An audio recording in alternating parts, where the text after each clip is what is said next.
What's up YouTube? Evan Rogers here. Before this video starts, I want to tell you why I made it. Basically, on the 24th of May I competed in my first bodybuilding competition, or I should say men's physique competition, and during my research I tried to find out what kind of carb depletion workouts there were, and through loads of research there were hardly any, so I thought, why don't I film my own one for you guys? So stick around and I hope you like it. What you're watching now though is just a couple of ins and outs, a couple of lateral raises. That's really just to get the joints all nice and warmed up. Basically, when you're so low carb, so low energy and so low body fat, lifting heavy can be a little bit more dangerous than it would be if you were in a calorie surplus rather than a deficit.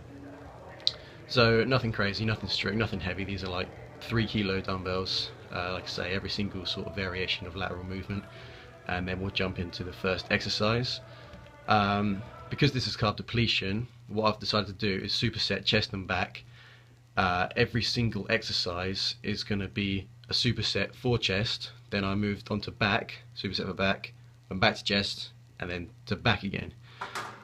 The first superset you're about to watch is going to be incline barbell bench press, so I've got myself a compound movement there, and I'm going to superset that with incline dumbbell flies. So what I'm getting here is compound movement, which is going to build overall mass and thickness, and then I'll have an isolation movement which is going to open up the chest, allow the blood to flow into the muscle and get a more complete contraction. Things to note: obviously when you're in a calorie deficit your strength is going to suffer big time, so don't worry if you're not lifting a whole load of weight. You just saw me there lifting 50 kilo, not a whole lot of weight, but like I say, that's the weight you have to work with. Also, you want to up your rep range, only slightly. I usually work with around 8 to 10 rep range, but here I'm working with about 12 minimum, sometimes 15. If you don't hit the rep range, that's fine, because you still want to hit failure at every single set, because that, as you all know, is what's going to make the muscle grow.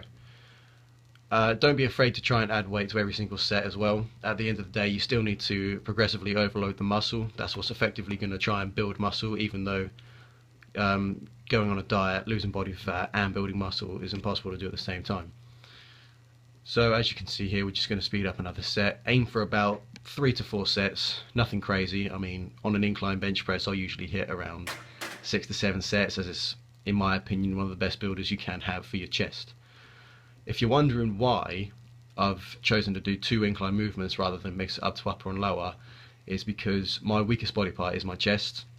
When I spoke to the judges at the end of the show, I said, what can I do to improve? And they said, your chest, it's terrible, it's too flat.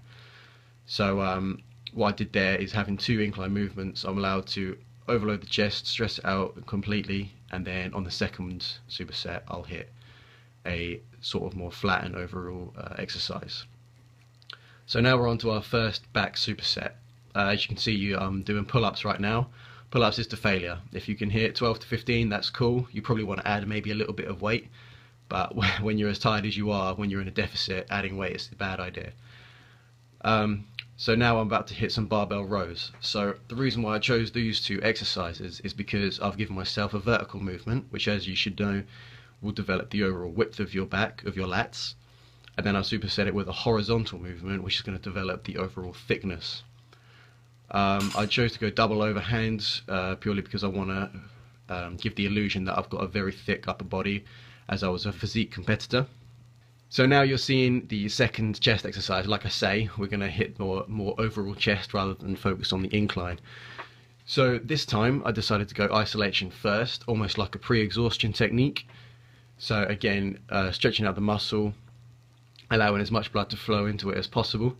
Again, hitting that 12 to 15 rep range, and with every single set add more weight, and I'm supersetting that with a machine press. Now what I originally wanted to do was use cables, because cables, in case you don't know, really bring out the striations in your muscles. The reason why I actually filmed this workout is because the gym was so empty and I saw the perfect opportunity, yet somehow the cables were really busy. But when you're in a carb depletion workout, you really can't allow yourself to cool down, so I did what I needed to do and improvised, and this is what I came up with.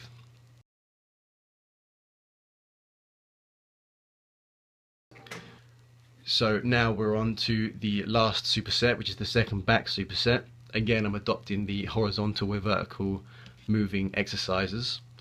in order to target a different part of the back, instead of doing a pull-ups, which is wide grip, to hit the overall width of the upper lat, I've decided to switch it to reverse grip pull down, which is the cable effect, and going underhand is going to allow me to hit a lot of the lower lat. Again, remember 12 to 15 rep range, 3 to 4 sets, constantly adding weight. And I decided to superset that with seated cable rows.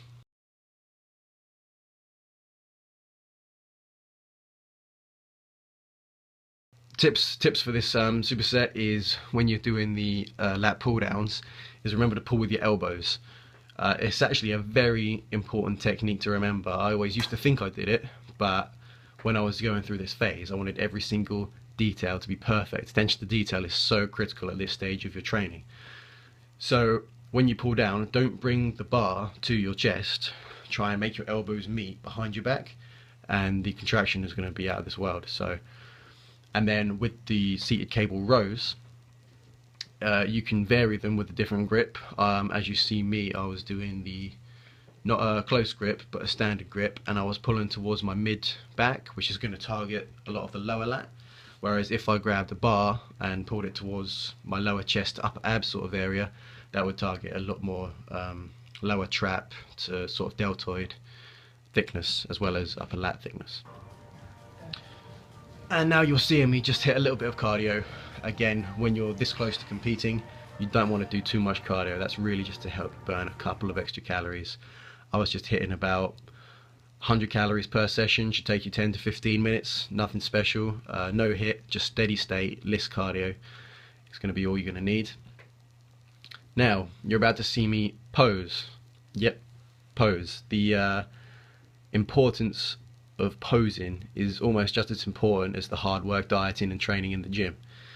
You can have a hell of a physique, you can have an outstanding physique, but if you don't know how to show it off on stage and really wow the judges in the crowd, a guy who's got a slightly less advanced physique but can really get the crowd going is actually going to get placed above you, because it's a whole package. Especially with physique competing, it's about who has the overall package. You know, the smile, the body, the posture, everything is so important. So you'll see me practice quarter turns here, you're going to see me practice a small routine, and then you're going to see me practice some standard bodybuilding posing just to check my conditioning. I'll do this at the end of every single workout. So I'll be in the gym for about maybe an hour to an hour and a half with my supersets. Then I'll hit another 10 minutes cardio, and then I'll hit anywhere between half an hour to 40 minutes posing. And that's either on top of or separately in the day. I'll hit an ab circuit as well.